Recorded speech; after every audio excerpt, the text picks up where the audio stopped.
حضور نبی کریم علیہ الصلاۃ والسلام کا دور سے غلاموں کا درود و سلام سننا،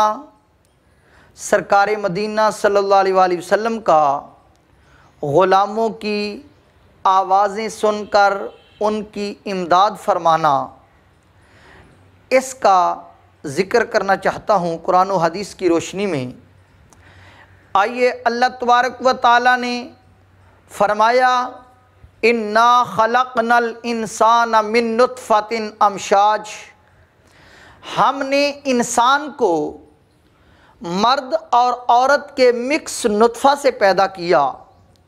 نبتلیہ، تاکہ ہم اسے آزمائیں کہ وہ دنیا میں جا کر کیسا عمل کرتا ہے۔ پھر وہ انسان فَجْعَلْنَاهُ سَمِيعًا بَصِيرًا، ہم نے اس کو سمیع بھی بنایا ہے اور بصیر بھی بنایا ہے۔ اب سماعت اور بصارت یہ اللہ تبارک و تعالیٰ کی دو عظیم نعمتیں ہیں۔ کسی کو اللہ تبارک و تعالیٰ نے بصارت اور سماعت کم عطا کی ہے، کسی کو اللہ تبارک و تعالیٰ نے زیادہ عطا کی ہے۔ اور پھر انسانوں میں سے انبیاء کرام کی ذوات قدسیہ، ان کو حواس کے اعتبار سے دوسرے انسانوں سے اللہ تبارک و تعالیٰ نے زیادہ قوت عطا فرمائی ہے، اور ان میں سب سے بڑھ کر امام الانبیاء صلی اللہ علیہ وآلہ وسلم کو اللہ تبارک و تعالیٰ نے وہ حواس عطا کیے جن کا تعلق بصارت کے ساتھ ہو، سماعت کے ساتھ ہو، قوت لامسہ کے ساتھ ہو، قوت شامہ کے ساتھ ہو۔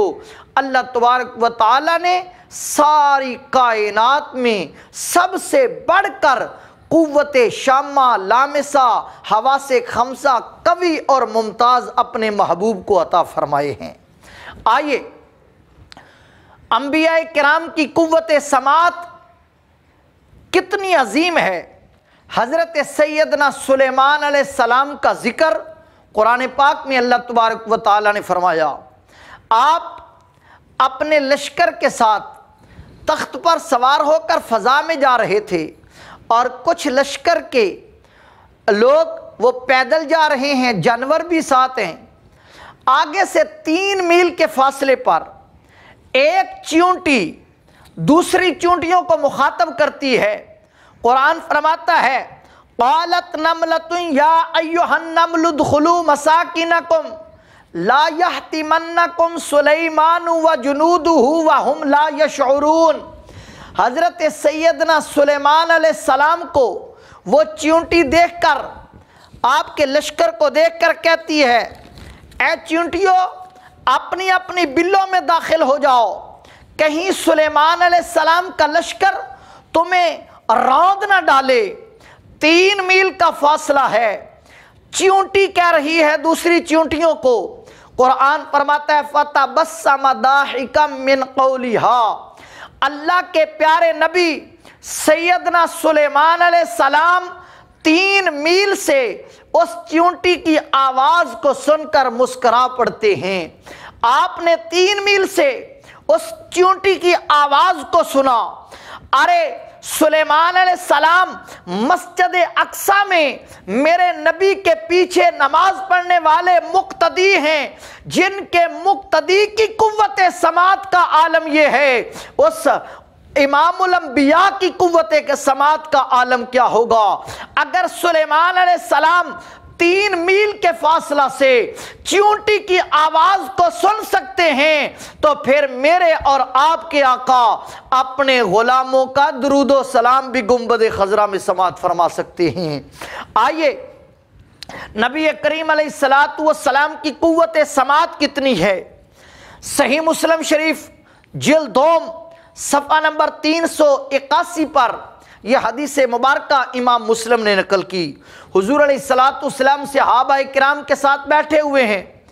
اچانک ایک آواز پیدا ہوتی ہے۔ جب بلندی سے چیز گرے اور آواز پیدا ہو، اس کو عربی میں وجبتن کہتے ہیں۔ صحابہ کرام سے حضور نے فرمایا اتدرون مل وجبہ،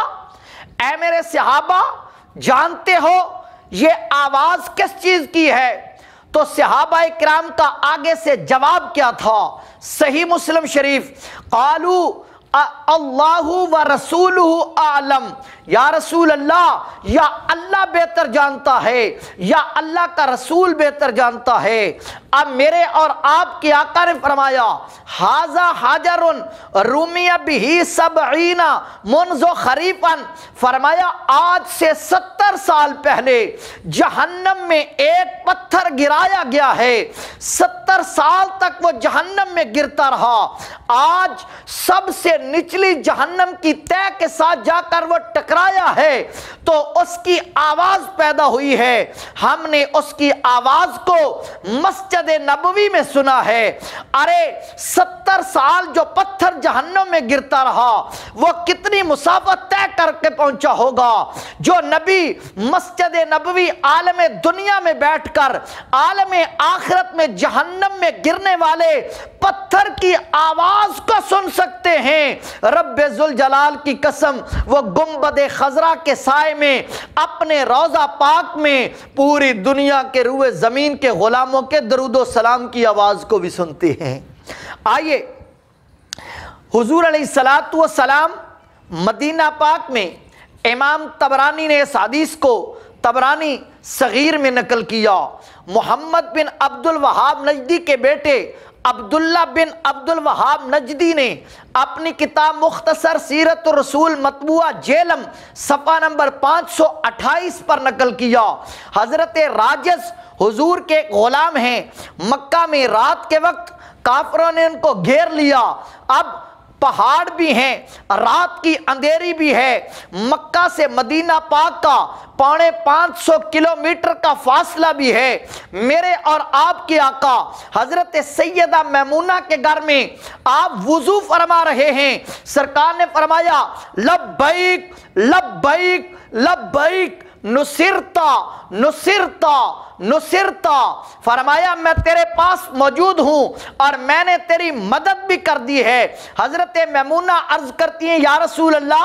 ایسے لگ رہا ہے جیسے آپ کسی انسان سے گفتگو کر رہے ہیں۔ فرمایا مکے کے پہاڑوں میں کافروں نے میرے ایک غلام حضرت راجز کو گھیرا ہوا تھا، وہاں سے اس نے مجھے مدد کے لیے پکارا ہے اور میں نے ان کی پکار کو سن کر یہاں سے ہی ان کی مدد فرما دی ہے۔ اگر نبی مکے سے کے پہاڑوں سے اپنے غلام کی مدد کے لیے پکارنے والے کی آواز تہجد کے وقت ام المؤمنین سیدہ میمونہ کے گھر میں بیٹھ کر سرکار سن سکتے ہیں اور ان کی مدد فرما سکتے ہیں، پھر ماننا پڑے گا آج بھی نبی مدینہ منورہ میں زندہ موجود ہیں، روئے زمین سے جہاں بھی آپ کا غلام مدد کے لیے جب بھی پکارے میرے مصطفیٰ آواز کو سنتے بھی ہیں اور اپنے غلام کی مدد بھی فرماتی ہیں۔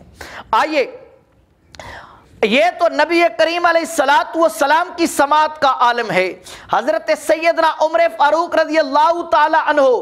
مسجد نبوی کے منبر پر جمعۃ المبارک کا خطبہ ارشاد فرما رہے ہیں، اچانک امام بہقی نے دلائل النبوت میں نقل کیا، مشکات المصابی میں یہ روایت موجود ہے، تفسیر مظہری میں یہ روایت موجود ہے، تفسیر کبیر میں امام رازی نے اس کو نقل کیا، حضرت عمر فاروق بلند آواز کے ساتھ کہتے ہیں یا ساریۃ الجبل، اے ساریہ پہاڑ کو پیچھے کر کے دشمن کا مقابلہ کرو۔ اچانک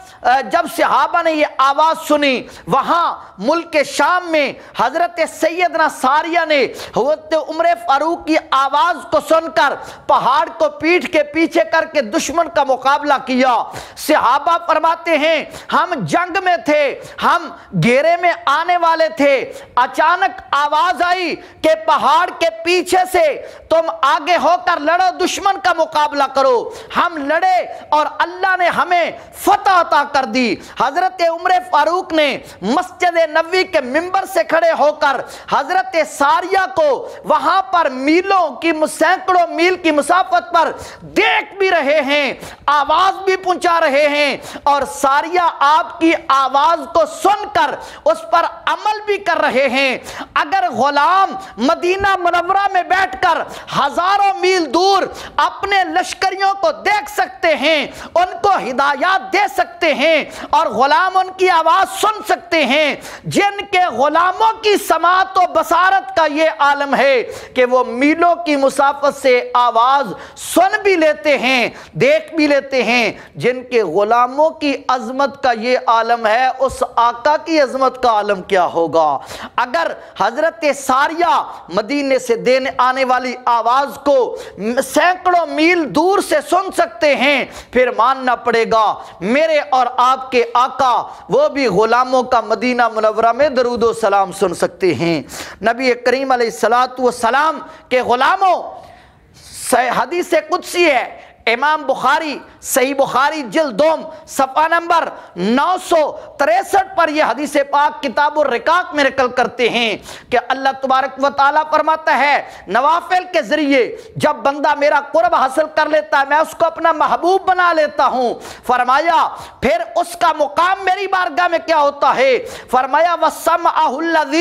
الَّذِي يَسْمَعُ بِهِ، فرمایا میں اس کی وہ سماعت بن جاتا ہوں جس کی وجہ ذریعے سے وہ سنتا ہے۔ امام فخر الدین رازی تفسیر کبیر میں اس حدیث مبارکہ کی تشریح فرماتے ہیں، فرمایا اس کا معنی کیا ہے کہ میں اللہ فرماتا ہے سماعت بن جاتا ہوں، فرمایا میری جلالت کا نور جب بندہ قرب نوافل کے ذریعے کثرت نوافل سے میرا قرب حاصل کر لیتا ہے، میرا نور اس کی سماعت و بصارت میں آ جاتا ہے۔ سامع القریب والبعید، فرمایا وہ قریب اور دور کی آوازوں کو سننا شروع کر دیتا ہے۔ ارے یہ تو کثرت نوافل کرنے والے کا مقام ہے، جس نبی کو اللہ نے ساری کائنات سے افضل اور اعلیٰ بنایا ہے۔ اگر غلام کی سماعت کا یہ عالم ہے کہ وہ دور و نزدیک کی باتوں کو سن لیتا ہے، تو پھر ماننا پڑے گا میرے اور آپ کے آقا بھی پوری روئے زمین کے غلاموں کے